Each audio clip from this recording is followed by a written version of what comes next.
The Eventide is here and there is much to see and do. Events and quests to clear, even earn a cosmetic or two. Let me be your guide to all the special sites. Don't forget to subscribe and also leave a like. And a shout out to Sky Preacher Man for becoming an epic member. Alright, let's talk about the event. Eventide is a Wayfinder's first holiday-like event that actually goes into some of the interesting detail about the various customs from the different races that are all seeking refuge in Skylight. It's a pretty cool and enduring story, and it ends on January 12th, 2024. The questline starts from Lord Halar and has you helping his granddaughter, Secret Avala, with a project to help find out why people celebrate Eventide differently. At the beginning of that questline, we have to summon the Plunder Fool, a special loot goblin decked in holiday gear. To summon the Plunder Fool, you need to place offerings that you get from breaking these ice crystals in the proper locations. The Plunder Fool is really what gets everything started, as you need the items you get from him to craft the Eventide Expedition key. And you need to complete the Eventide Expedition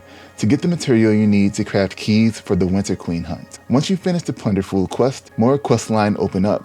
These are all important to earning event items and tie into opening up the other available event things like the hunt and the event shop. The hunt will kind of happen as you follow the quest with Avala, but to open up the event shop, you have to do the event quest from Ren. It's a small quest chain that'll eventually lead you to Rael the Haberdasher in Skylight. Her shop contains holiday-themed head cosmetics, an emote, a pet, a trophy, housing items, and more. You can buy this stuff with Revel Rubies, which are easy to get a hold of from the various events and quest lines. You also get Revel Rubies from the event-themed challenges located in the Challenges tab under the quest menu. These challenges tier up as you complete them, so you always have more rubies to earn. You'll want to keep in mind that every creature you defeat has a chance to drop an echo, with the Plunder Fool's Rush Echo and Abominus's Rush Echo only being useful during the Eventide event, and the Winter Queen's Echo being the same as Broodmother's with just a different name, and they don't stack. Some of these quests have special bosses you have to fight,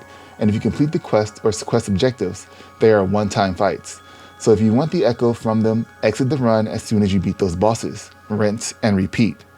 There is a special imbuement called Everfrost Bombs. These bombs can damage or buff you.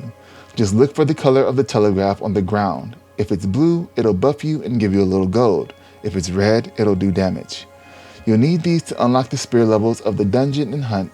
As of recording, they did a hotfix to make these fairly easy to get. There is also an event-themed accessory set. Quick tip for the Winter Queen hunt, there's a point where she'll stop taking damage and put up a shield. You'll need to build up the snowballs she drops on the ground by knocking them around and then knocking them into her to break her shield. Inside the Eventide zone, there's a Plunder Fool who will take some items that drop from the Winter Queen, the Plunder Fool, and more. These will give you some cool items like potions, imbuments, an event-themed spray, and more. It's worth turning in. For example, I turned in the Winter Queen item and got 2 Phoenix Oils, which are the Revive potions, and every time you turn in that item, you get 2 Phoenix Oils. There's also a Ice Cube housing item that you can get to hang out with the Jelly Cube. There's a lot to get in this event, but it's not hard to collect it all. If you've already done it and collected what you wanted, let's talk about it in the comments, and I'll see you guys in the next one.